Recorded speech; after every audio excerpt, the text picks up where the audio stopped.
Eclesiastes capítulo 11, e vamos adentrar ao capítulo 12. O capítulo 11 nós vamos ler apenas o 9 e o 10, e adentrarmos o 12, e chegarmos ao final, no versículo 14. Eclesiastes 11, até o finalzinho do capítulo 12. O tema do meu sermão hoje é: não esqueça qual é o propósito da vida. Não esqueça qual é o propósito da vida. Chegamos ao fim das exposições deste livro de Eclesiastes. Foi uma jornada. Iniciamos no dia 15 de agosto e hoje, 12 de dezembro, estamos encerrando essa jornada com Salomão.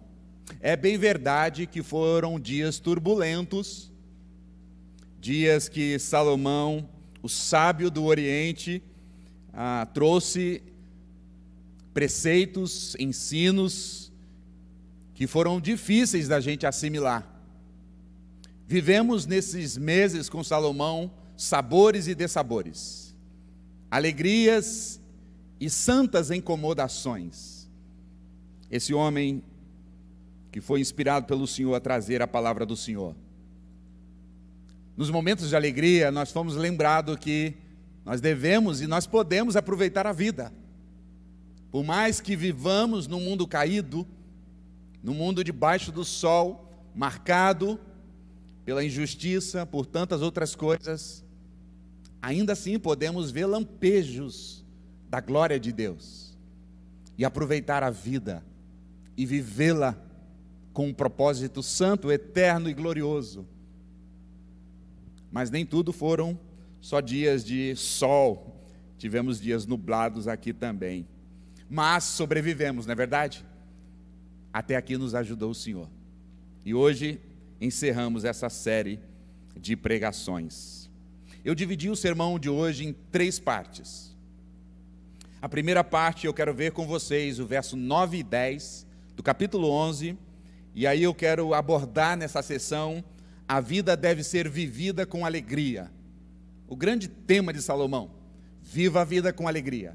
Na segunda sessão, do verso 1 até o 8 do capítulo 12, a gente vai ver: a vida deve ser vivida com entendimento.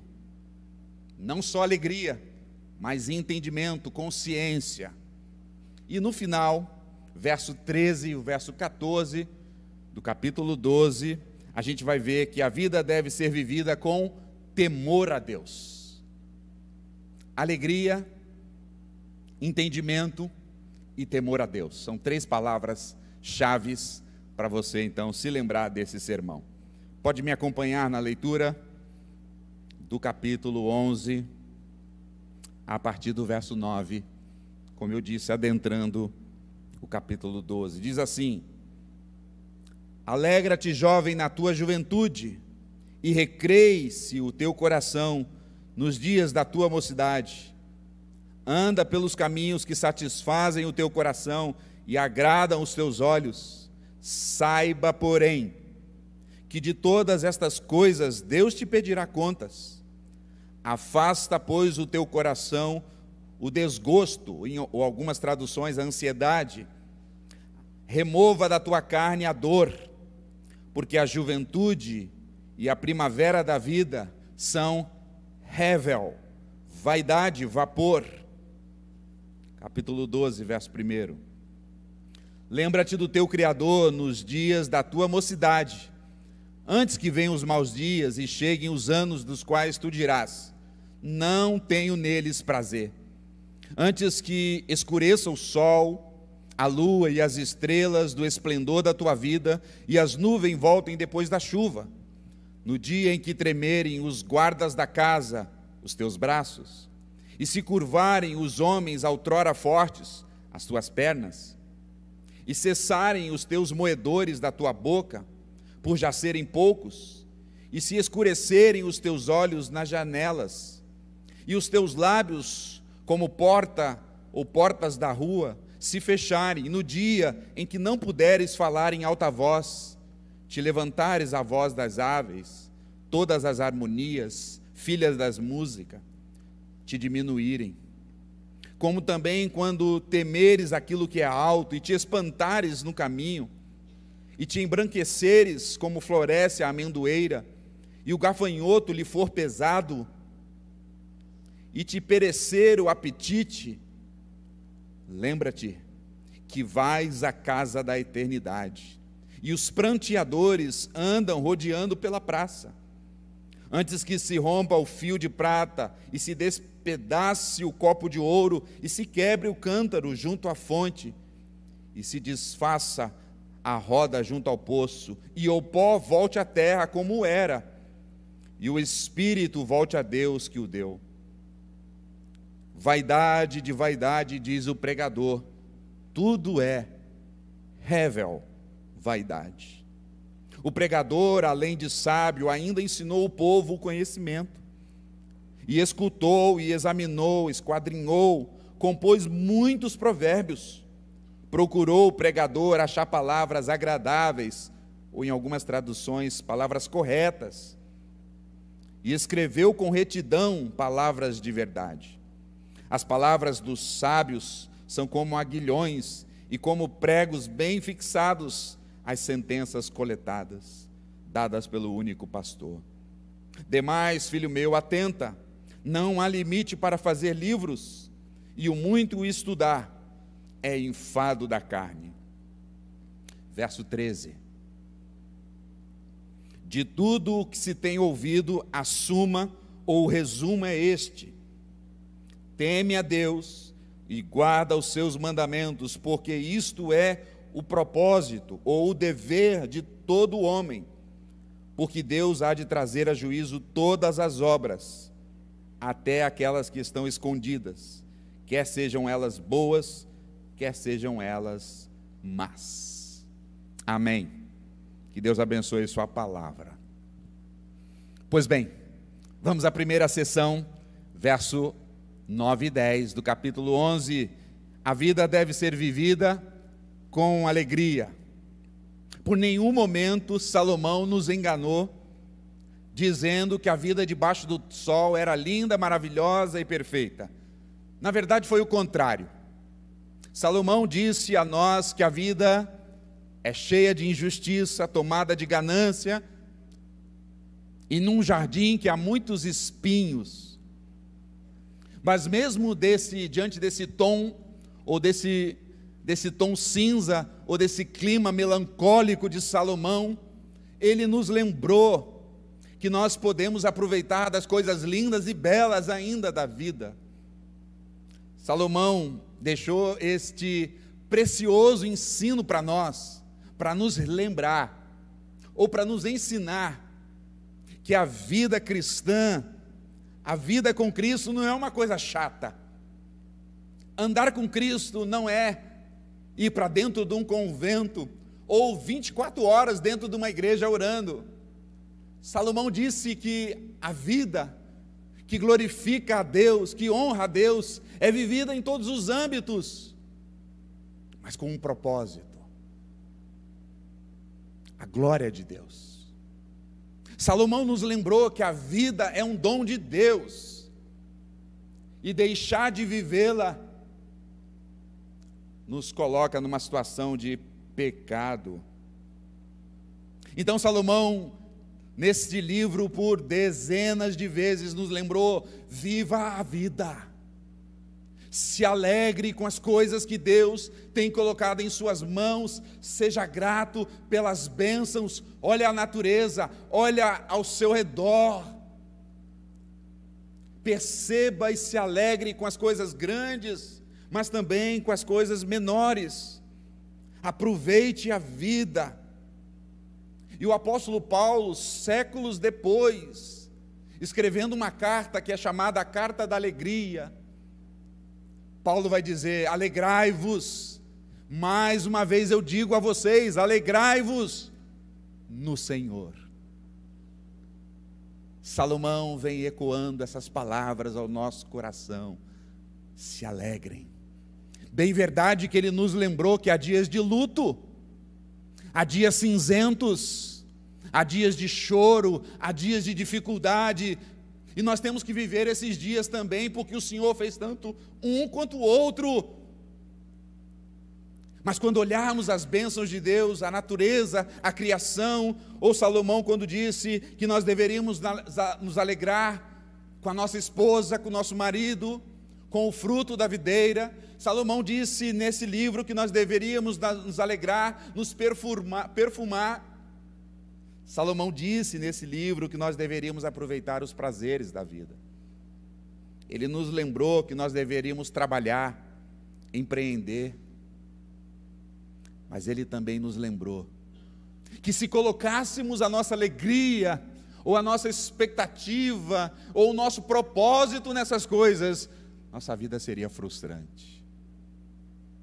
Mas se a nossa alegria estiver no Senhor e nas dádivas do Senhor, porque as dádivas do Senhor apontam para o Deus que as dá, poderíamos ter lampejos e momentos de alegria na nossa vida.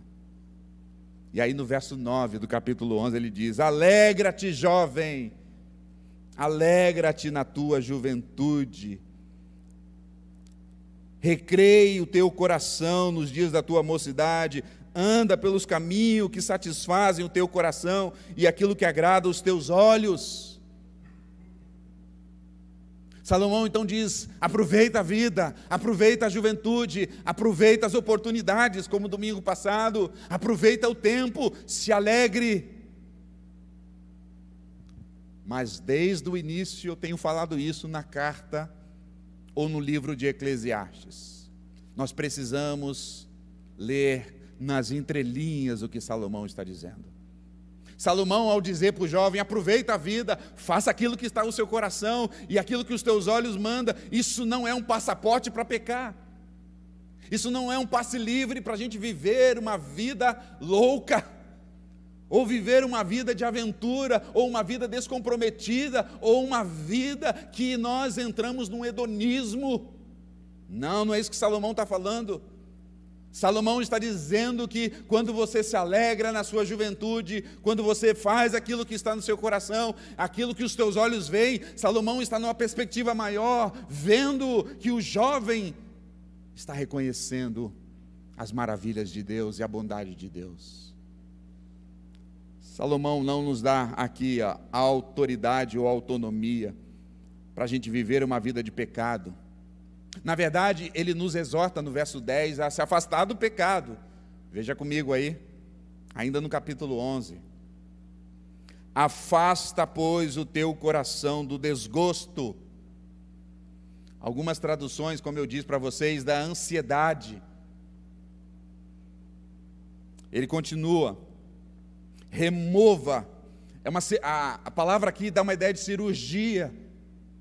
Remova a dor da sua carne. E obviamente Salomão quer mostrar para nós que aquilo que gera em nós ansiedade é um desejo que muitas vezes é pecaminoso, e aquilo que traz dor para a nossa carne são porque queremos achar sentido para a vida nas delícias apenas da carne.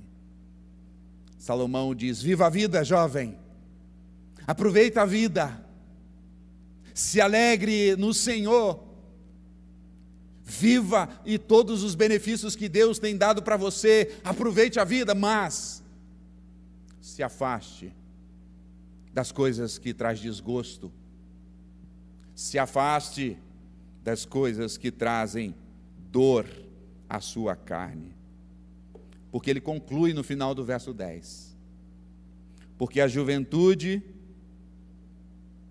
e a primavera da vida é o quê? Fumaça. Lembra dessa tradução? Hevel, vapor. A juventude vai passar, a primavera vai passar, os dias de sol irão passar. Os jovens acham que a vida ou a juventude é eterna. Não, não é. Salomão nos lembra que a vida vai passar no seu tempo. Aproveite a vida como um dom de Deus, mas se afaste do pecado. Viva a vida com alegria, mas se lembre que a vida é passageira. Salomão então vai para o nosso segundo momento, a segunda sessão, e ele vai dizer para nós agora que a vida é para ser vivida com alegria, mas agora, no capítulo 12, ele vai dizer que a vida deve ser vivida com entendimento, com consciência. Veja que ele vai pintar agora o quadro da realidade. Aproveitar a vida, sim, mas Salomão vai dizer, a juventude vai passar. Esse é o mundo real. Por mais que você faça plásticas, por mais que você invista para seu corpo permanecer, Salomão está nos lembrando, no mundo real as pessoas envelhecem. No mundo real as pessoas passam. No mundo real as pessoas chegam ao fim. E Salomão agora vai fazer um poema sobre a velhice. E aí agora ele vai dizer que o vigor, a saúde, a empolgação, a energia vai chegar ao fim. No final do poema ele começa dizendo da força, das energias, da empolgação, até do vigor sexual, ele vai dizer aqui. E ele termina dizendo que tudo isso vai degradando até chegar ao fim, que nós vamos à sepultura. Isso é realidade. Salomão não quer que os seus ouvintes ou que os seus leitores vivam num mundo surreal, achando que todos os dias são dias de sol, achando que a vida é uma juventude para toda a eternidade. Forever young. I want to be forever young. Não, nós não seremos jovens por todo sempre. Nós vamos nos envelhecer. E aí Salomão agora vai começar para nós relatar. Eu não vou detalhar muito o poema de Salomão da velhice, para não chatear alguns aqui. Mas veja os detalhes que ele diz no verso 2. Verso 2, ele ainda conclama: lembra do teu Criador, antes que a velhice chegue. Porque na velhice você não vai ver muito bem a luz do dia. Verso 2 ele diz: a luz do sol, a luz da estrela e a luz da lua. Salomão está dizendo aqui, quando a gente vai caminhando para a velhice, parece que os dias de sol são mais cinzentos. Salomão quer dar um choque de realidade para aqueles jovens promissores que estão ouvindo ele numa assembleia, achando que eles têm todo vigor, toda força, toda empolgação, toda energia, e que eles vão viver forever young. Salomão diz: não, vocês não vão. Porque a vida tem um ciclo, e o ciclo da vida termina no cemitério. No verso 3, ele vai dizer que os braços e as pernas ficarão fracos. Não precisa levantar a mão não, mas se você é um desses aqui que já está sentindo as suas pernas e os seus braços ficarem fracos, a velhice está chegando. Salomão diz que vai chegar um momento que até segurar um gafanhoto vai ser pesado. Ele diz no verso 4 que quando vai aproximando os dias de velhice, você terá problema de audição. Eu sei que alguns de vocês já estão se identificando com isso, né? Ainda na juventude. Salomão vai dizer que chegará o tempo da velhice que você vai dormir cedo e acorda cedo, verso 4. Você não vai ter muito sono. Verso 4, ainda Salomão vai dizer que chegará momento que você terá medo de altura e seus cabelos vão ficar brancos. Nada contra você que é jovem e tem cabelos brancos, mas naqueles dias, cabelo branco era o sinal da velhice chegando. Salomão vai dizer, verso 5, olha comigo, finalzinho da parte C do verso 5. Por fim, tu irás à casa eterna. Salomão está dizendo, você deve viver a vida com alegria, mas também você deve viver a vida com entendimento que a juventude vai passar, que o sol vai passar, que a força vai passar, e que você caminhará para a casa eterna. Olha o finalzinho ainda do 5, onde os pranteadores estarão rodeando pela praça. Aqui uma nota cultural que nos velórios da antiguidade se contratava pessoas para chorar, para prantear. Era um trabalho.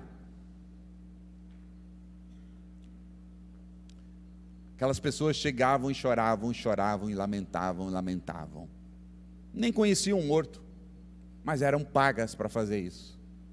Salomão está dizendo para nós que a vida na realidade é que os pranteadores já estão à praça, esperando ser contratado, porque a vida é passageira. No mundo real, a juventude passa. No mundo real, o vigor vai caminhando para o final. E aí veja o que ele diz no final, verso 7. Até que ao pó voltes, ou o pó volte à terra, como era. Ou seja, Salomão está fazendo aqui uma lembrança que o homem foi criado do pó da terra, e ao pó da terra ele voltará. Mas Salomão diz mais, e o espírito volte a Deus, porque foi o próprio Deus que soprou o espírito, que soprou a vida. Então o corpo volte ao pó, e o espírito volte a Deus que o deu. Ou seja, Salomão está nos lembrando que a vida vai declinando, assim como o sol vai se pondo, a vida vai passando, a juventude vai passando, a velhice vai chegando, o vigor vai indo embora, até o dia que voltaremos ao pó e voltaremos a Deus. Viver com alegria, mas também viver com entendimento, que a vida é passageira, que a vida é breve, e que o ciclo da vida é nascer, viver e morrer. Salomão então agora vai dizer para nós o que ele começou desde o comecinho, no verso 8 agora. Vaidade de vaidade, tudo é vaidade. Você se lembra quando foi que ele disse isso? Volta lá no comecinho do capítulo 1.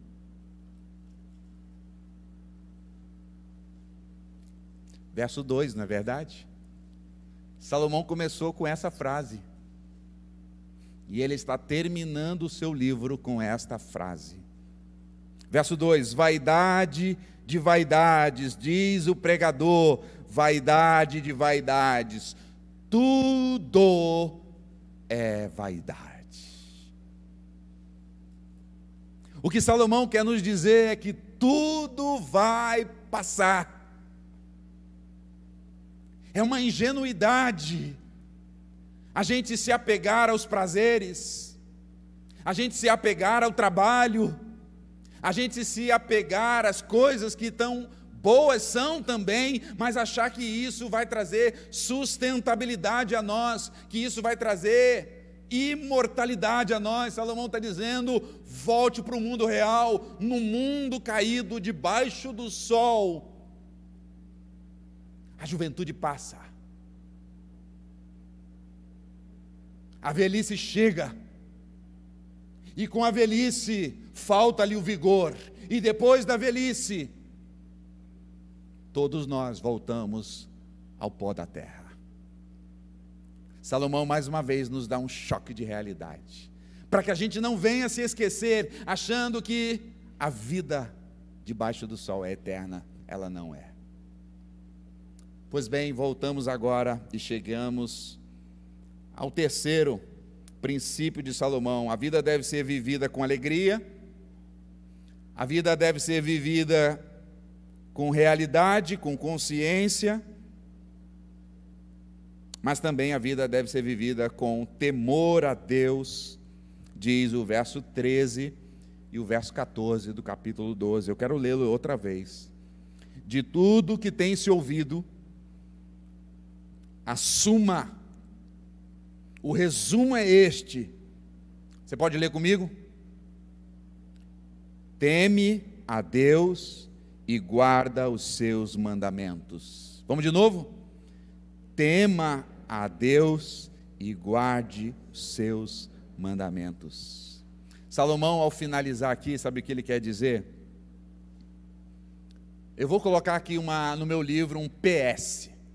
PS não é posto de saúde, tá bom?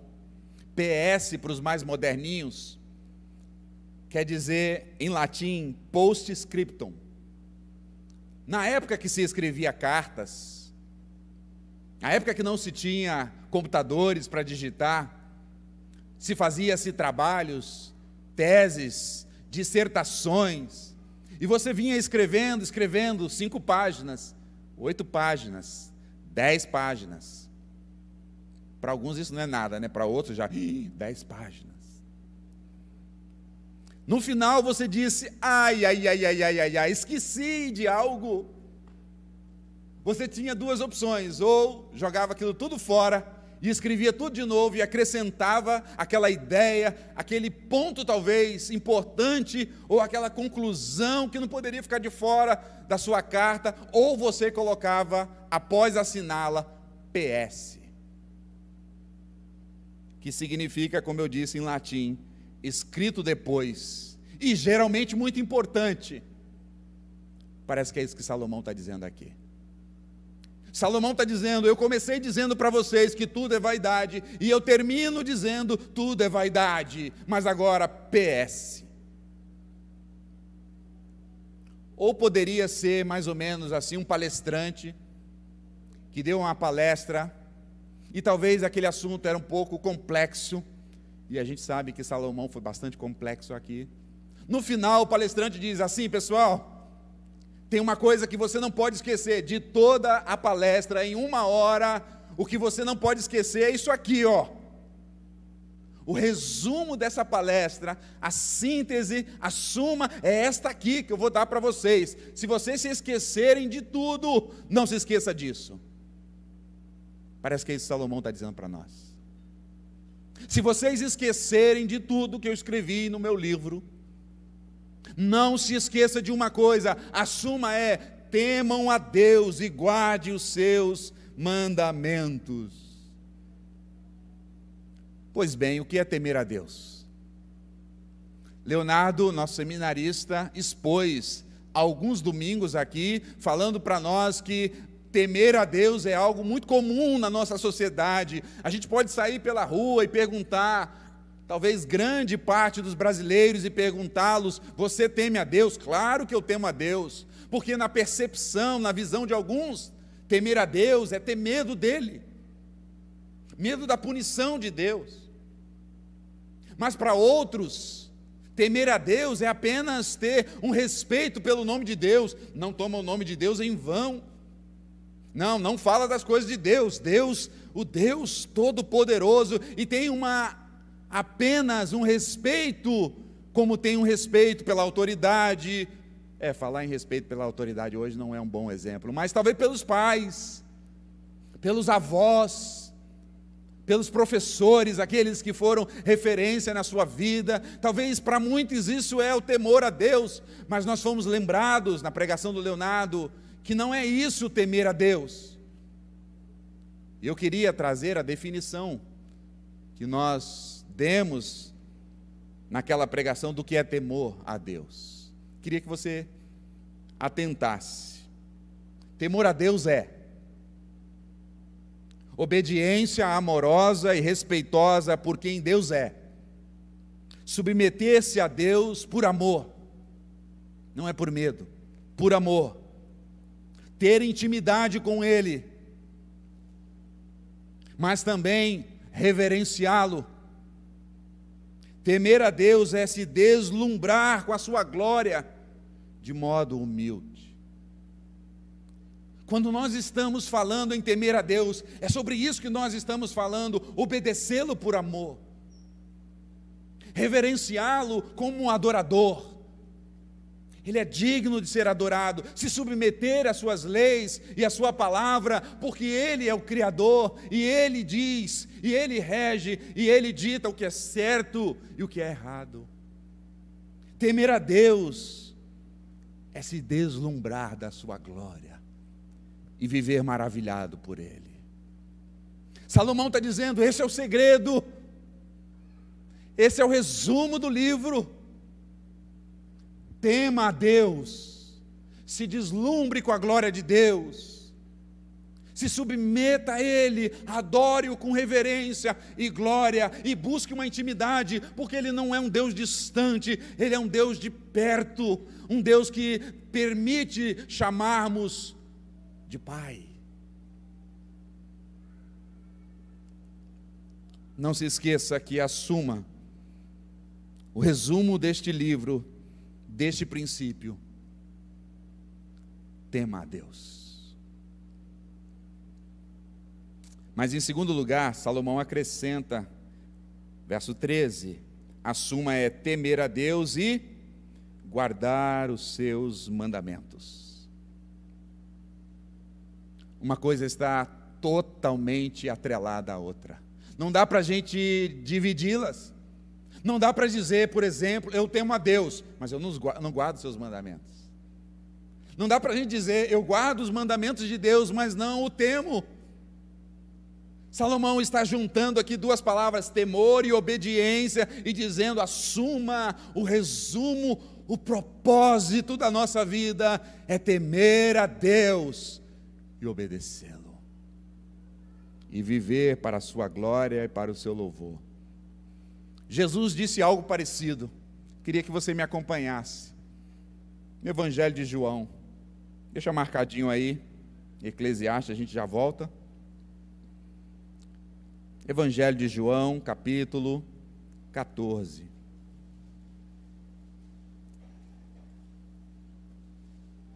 Jesus dá muita clareza para nós aqui sobre obedecer os mandamentos do Senhor. Veja o capítulo 14, o verso 15. Diz assim, olha, Evangelho de João, capítulo 14, o verso 15, palavras de Jesus. Se me amais, guardareis os meus mandamentos. Vamos repetir juntos?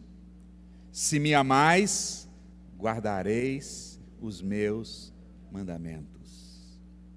A ideia de Jesus, ou a tônica de Jesus nesse verso aqui é: vocês guardam os meus mandamentos porque vocês me amam. Esse é o ponto de Jesus aqui.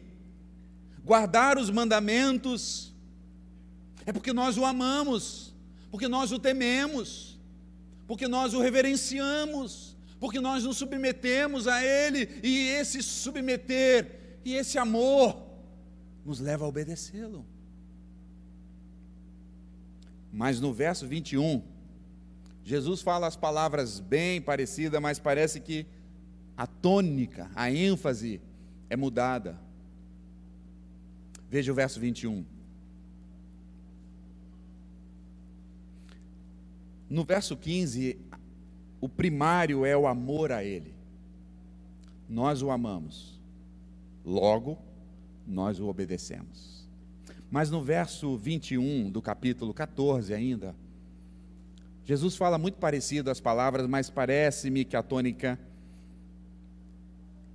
é diferente. Ele diz: aquele que tem os meus mandamentos e os guarda, é esse quem me ama. Aqueles que têm os meus mandamentos e os guarda, é este que me ama. Parece que a ênfase agora, o sujeito aqui é os mandamentos. E Jesus está dizendo: vocês guardam os meus mandamentos como resposta como uma forma de medir o amor de vocês por mim, mostrando que vocês guardam os meus mandamentos, porque vocês têm amor por mim. Temer a Deus e guardar os seus mandamentos não podem ser desatrelados. E talvez a pergunta mais importante é: você tem temido a Deus? Você tem obedecido os mandamentos de Deus? Você tem cumprido esse propósito que é para a vida? Porque o capítulo 12, voltando a Eclesiastes agora, o capítulo 12, ele adentra dizendo assim: lembra-te do teu Criador. Nos dias da tua juventude, lembra do Criador. E talvez a grande pergunta que se faz ao texto, os comentaristas se fazem ao texto: o que é lembrar do Criador? É sair talvez para me divertir e para viver a vida do modo do meu coração, de modo pecaminoso, dizendo assim: que Deus me ajude e que nada de mal me aconteça. É isso que é lembrar do Criador? Não, Salomão vai nos dar uma correlação aqui, que lembrar do Criador, lembrar-se de Deus, é temê-lo e guardar os seus mandamentos. Não é uma lembrança vaga, não é uma lembrança daquelas que diz: ah, eu creio em Deus, eu já fui da igreja, ou eu sou da igreja, eu me lembro de Deus. Inclusive eu faço as orações de manhã, à tarde, à noite. Salomão está mergulhando em águas mais profundas, dizendo que se lembrar de Deus é temê-lo e obedecer os seus mandamentos. E eu repito a pergunta: nós estamos guardando os mandamentos de Deus e temendo a Ele? Caminho para o final agora com duas considerações. Depois de Salomão mostrar, na verdade relembrar a nós, que a vida deve ser vivida com alegria, que a vida deve ser vivida com realidade, consciência, que a vida deve ser vivida com temor a Deus. Salomão agora vai abrir as portas dos bastidores, do making of, para a gente conhecer um pouquinho mais sobre o autor desse livro, porque ele adentra falando o pregador. Verso 9: quem é o autor deste livro? Salomão diz no verso 9: o pregador, o sábio e o mestre. Pregador, sábio e mestre. Foi por ele que nós fomos conduzidos por 12 capítulos, por toda essa jornada, por um homem sábio, por um pregador que fala como um arauto, mas por um mestre que ensina. Mas Salomão nos dá mais. Ele diz do seu empenho no verso 10. Não só sobre a sua pessoa, mas ele diz no verso 10 que o pregador procurou, como alguém que procura algo de valioso, detalhadamente. Salomão está dizendo, o autor do livro, no caso ele, procurou o pregador achar as palavras agradáveis. Eu dei risada de Salomão essa semana: palavras agradáveis. Aí eu fui para o original, né? Fui lá para o hebraico para ver se era, porque teve momentos aqui que não tinha palavras agradáveis nenhuma, mas a ideia no original aqui não é, também pode ser agradáveis, mas é tiro certeiro. Aí eu falei: agora combina com Salomão. Salomão está dizendo que para escrever essas palavras ele buscou palavras cuidadosamente para acertar o meu e o seu coração, acertar o alvo, para que a gente pudesse parar de achar que a vida tem sentido nas coisas debaixo do sol, para que a gente pudesse ser chamado a levantar os olhos e olhar para aquele que está acima do sol e ver que o propósito da vida é temer a Deus e guardar os seus mandamentos. Mas ele diz no verso 11, para acertar o alvo, ele usou alguns instrumentos. Ele diz: as palavras dos sábios são como aguilhões. Aguilhão é um instrumento que o boiadeiro usa para tocar o gado. E às vezes o gado está devagar, ou não quer andar. O boiadeiro vem e uma espetada só, e o gado anda. O gado muitas vezes quer ir para lá, para cá, mas o boiadeiro sabe que ele tem que ir para lá. E aí o boiadeiro vem e aguilhão nele, e ele volta. Não foi assim que Salomão fez com a gente? Domingo após domingo,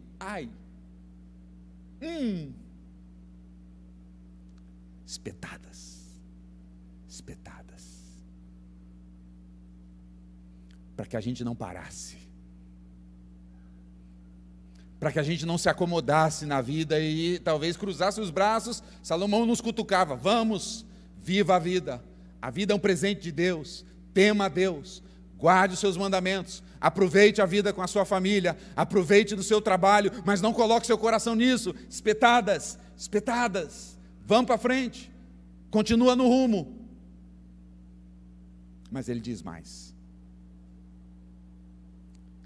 E agora ele usa uma outra imagem, não do boiadeiro, agora do carpinteiro, que pega os pregos, ainda no verso 11, e que bate nos pregos de modo certeiro, e os pregos ficam bem fixados, para que aquele móvel não fique torto, ou por um tempo ele venha a cair. Salomão está dizendo: as palavras que eu usei para exortá-los, para encorajá-los, foi como um carpinteiro batendo no prego certeiro, para que você possa ser sustentado,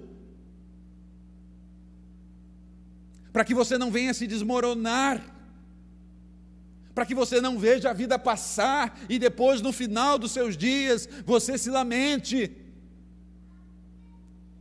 Cada martelada foi para fixar as palavras de Deus no nosso coração, para que pudesse causar ecos nos nossos ouvidos, dizendo: temam a Deus e guarde os seus mandamentos.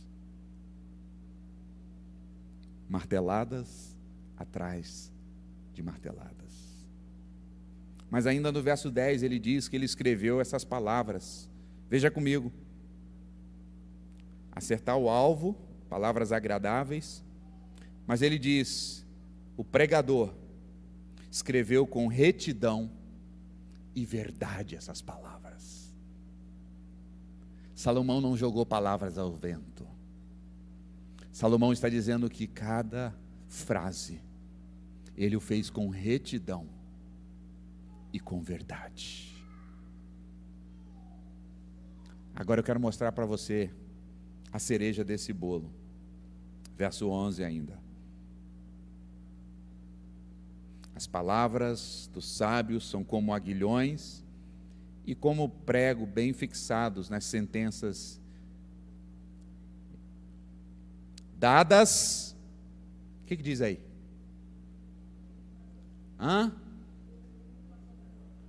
Olha lá, gente.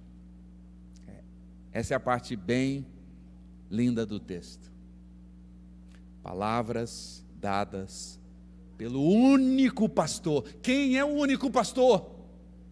Será que ele está falando do pai dele, Davi? Não, ele sabe que o pai dele disse: o Senhor é o meu pastor.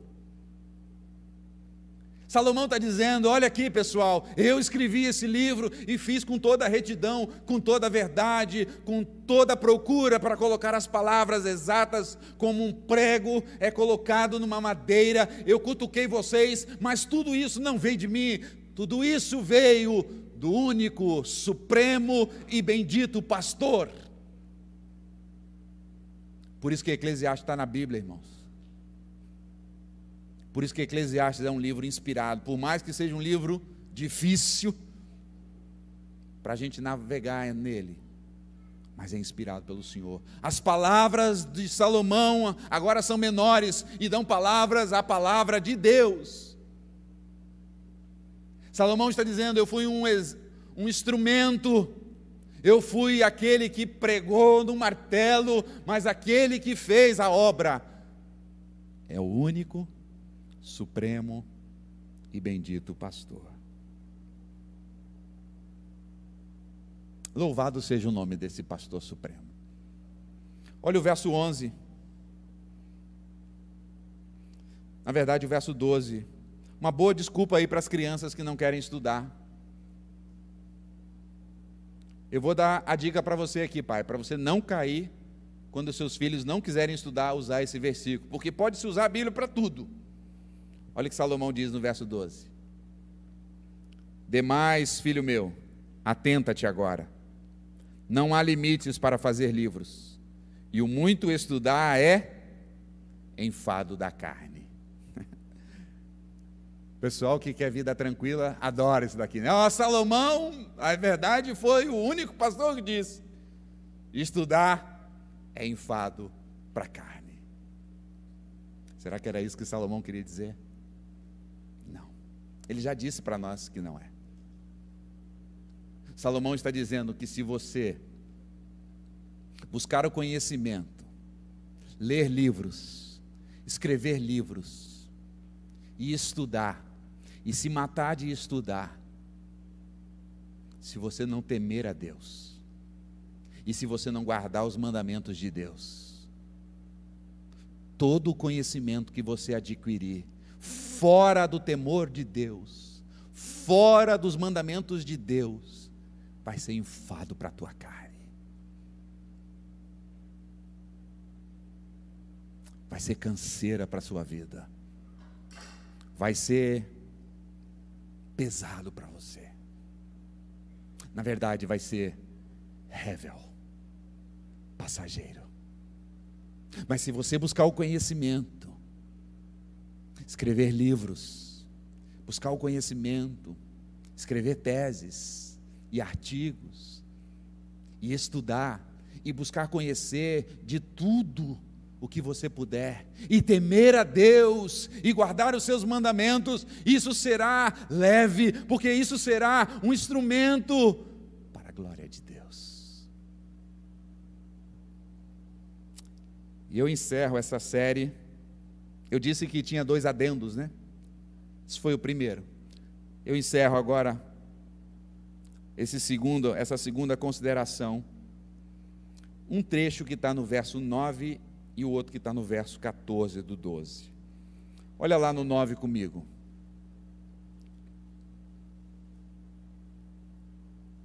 Alegra jovem na sua juventude, recreie seu coração, aproveita os caminhos, satisfaz o teu coração e faz tudo que agrada os teus olhos, mas sabe, porém, que de todas estas coisas Deus vai te pedir contas. Deus vai te pedir contas. E ele encerra com as mesmas palavras agora, avança no capítulo 12, o verso 14. Porque Deus há de trazer a juízo todas as obras, até aquelas que estão escondidas, quer sejam boas, quer sejam más. Sabe como Salomão termina o seu livro dizendo: ei pessoal, assuma, vocês já sabem, temer a Deus e guardar os seus mandamentos. Por quê? Porque no último dia, todos nós estaremos diante do tribunal de Deus. A gente se esquece disso, não é verdade? A gente se esquece que um dia nós estaremos na presença do Senhor. Nós vivemos a vida pensando que a vida é aqui. E que tudo se resume aqui, e Salomão vem nos lembrar que nós devemos temer ao Senhor e guardar os mandamentos do Senhor, porque no último dia nós seremos chamados a estar em sua presença, como num tribunal.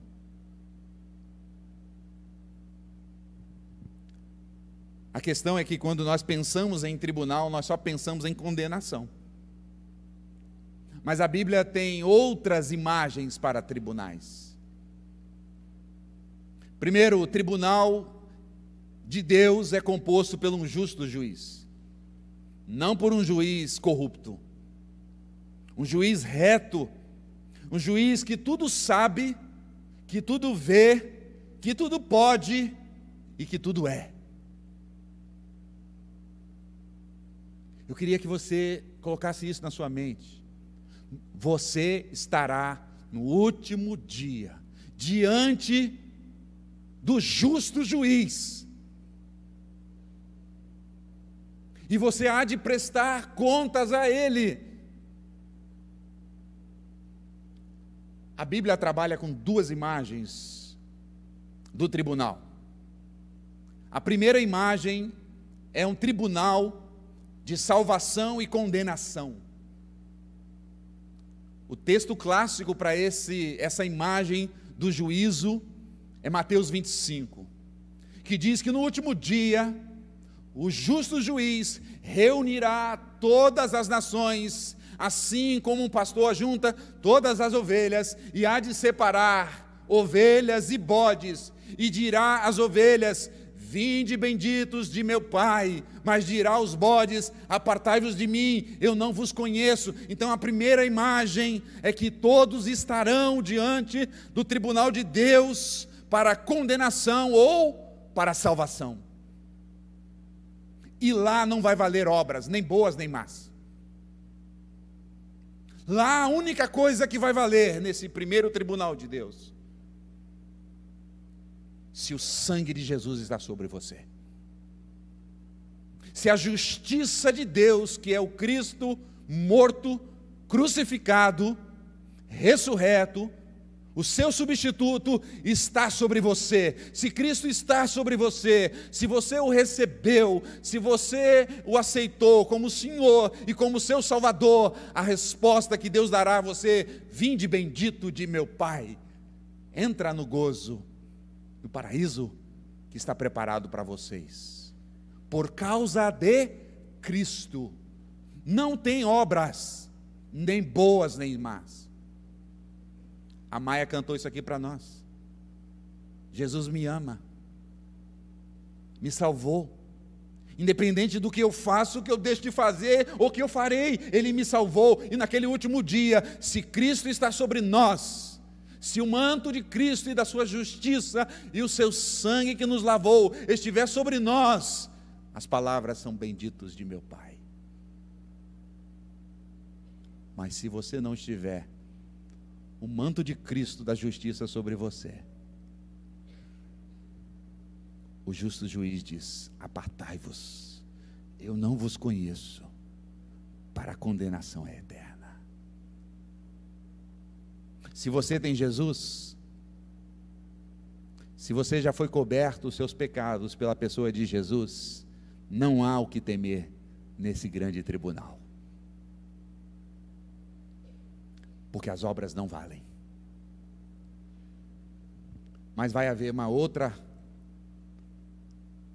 sessão.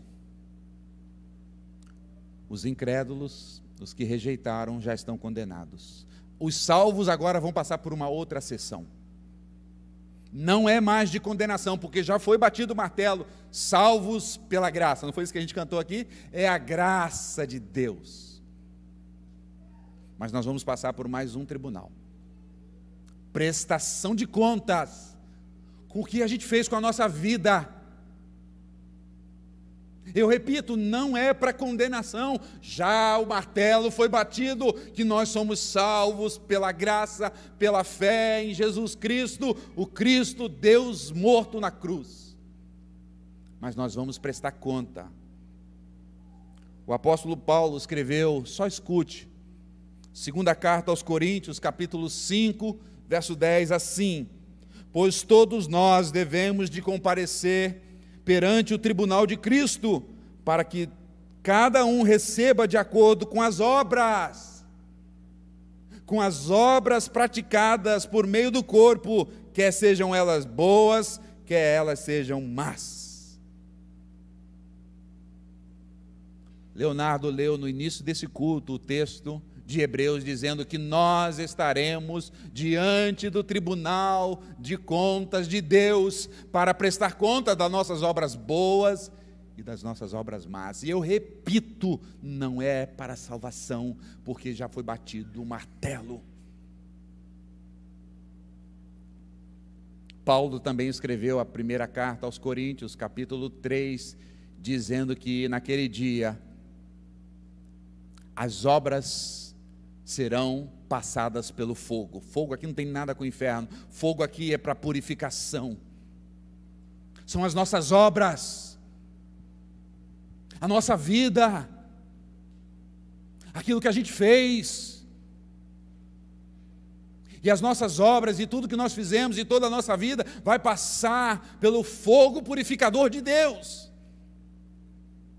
E depois que passar pelo fogo purificador de Deus, nós vamos então receber a notícia se teremos galardão ou se não teremos galardão. Gente, eu vou repetir pela 1000ª vez, para vocês não ficarem confundidos com isso, que é um assunto extremamente importante. A salvação já foi batida, o martelo foi batido, porque é obra de Cristo, não é de obras. A salvação já foi dada. Mas nessa segunda sessão, na entrega dos galardões, as minhas obras e as suas serão passadas pelo fogo. E o que vai sair?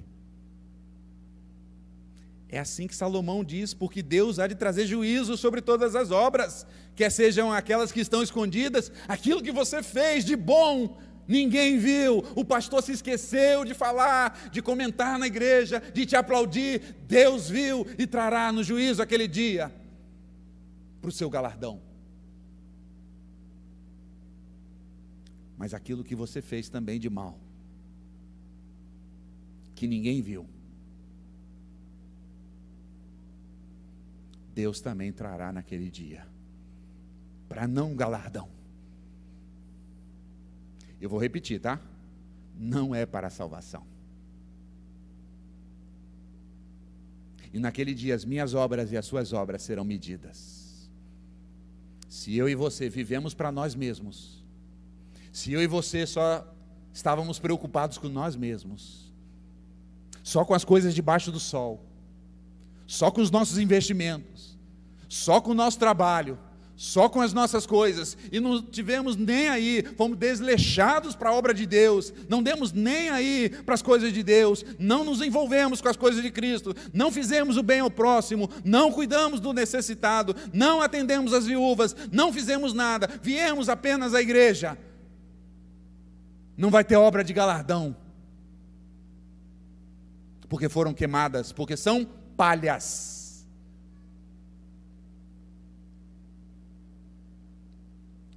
Mas cada obra boa, cada serviço, cada atitude generosa, que você estendeu a mão ao pobre, que você acolheu a viúva, que você serviu ao corpo de Cristo, cada centavo que você investiu na obra de Deus, Deus vai levar em conta e vai retribuir com os galardões. Que seria esse galardão? Não tenho a mínima ideia. Surpresa. Duas perguntas finais. Você está preparado para o primeiro tribunal? Você está preparado para o primeiro tribunal, que é o tribunal da salvação ou da condenação? Você tem a marca de Cristo na sua vida? Você tem a justiça de Deus sobre a sua vida? Você tem o perdão dos seus pecados, porque o sangue de Cristo está sobre você, você teme a Deus, você guarda os mandamentos de Deus, você quer viver com um propósito para glorificar a Deus, viver debaixo do sol para o louvor de Deus, você tem a Cristo? louvado seja Deus. Mas se você não tem a Cristo, hoje é o dia. Não é amanhã não, é hoje o dia. Agora, se você já tem a Cristo, já se rendeu a Ele, já tem o seu manto sobre você, tem o selo do Espírito Santo, você está preparado para o segundo tribunal?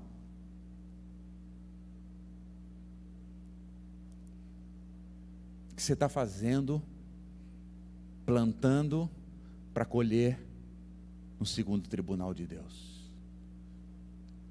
Cadê as suas obras? Deixa eu vê-las.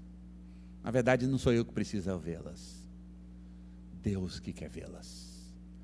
Porque Tiago vai dizer: se alguém diz que tem fé, mas não tem obra, que é isso?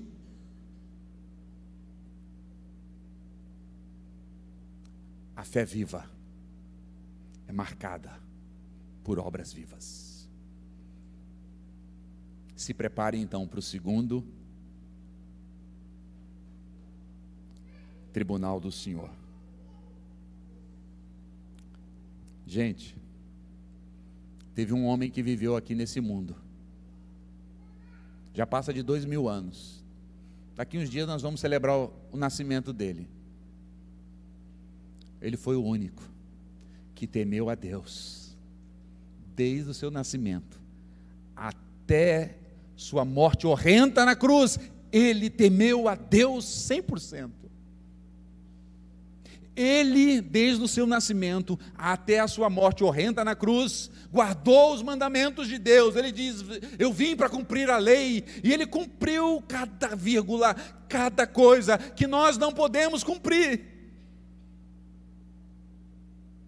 O único que se lembrou de Deus todos os dias, todas as noites, sejam nas noites de sol, nas noites de chuvas, no sol ou nas trevas, o único que se lembrou de Deus e que temeu a Deus e que obedeceu por cumprir toda a ordem de Deus, o nome dele é Jesus Cristo.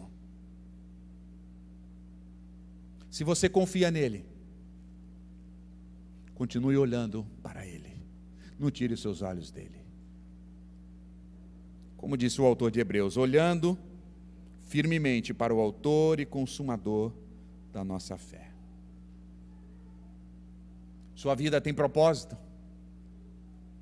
Sua vida tem sentido? Sabe qual é o propósito da vida, queridos irmãos? Salomão grita para nós: temer a Deus e guardar os seus mandamentos. Que Deus nos abençoe. Em Cristo Jesus, amém. Vamos orar?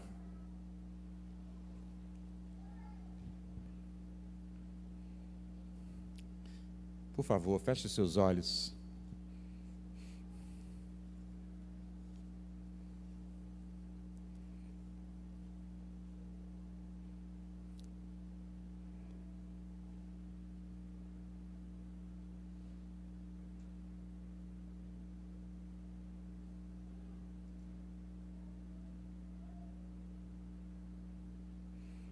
Pai, Tu és o pastor único, supremo, Tu és o Criador, Tu és o Deus de toda graça, de toda misericórdia.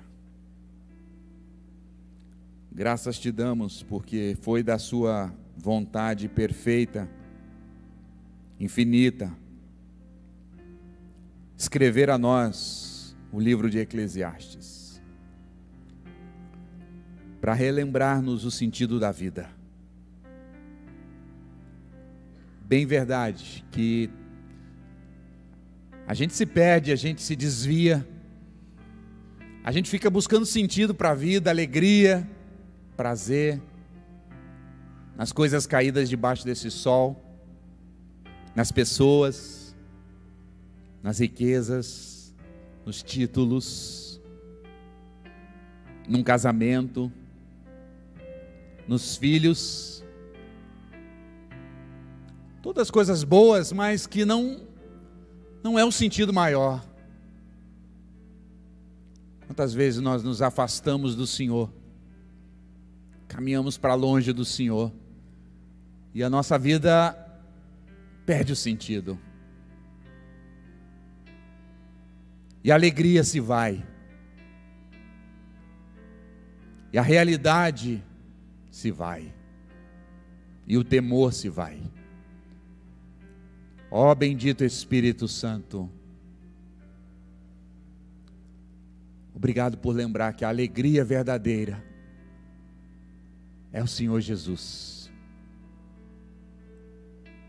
Que a realidade dessa vida é nascer, viver, te conhecer,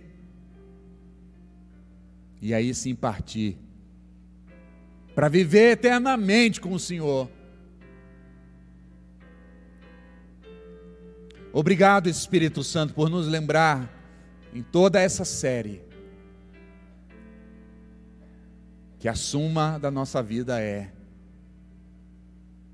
temer ao grande eu sou, ao Criador, ao majestoso, ao glorioso, e guardar os seus mandamentos. Nos ajuda. Nos ajuda. Nós te pedimos assim. Alguém nessa manhã aqui que, ouvindo toda essa série de exposições, e ainda tem aquela incerteza, como é que será a sua vida no primeiro tribunal? Você não tem ainda o manto de Cristo sobre você. Talvez você tenha boas obras. Talvez você tenha alguns anos até de experiência na igreja.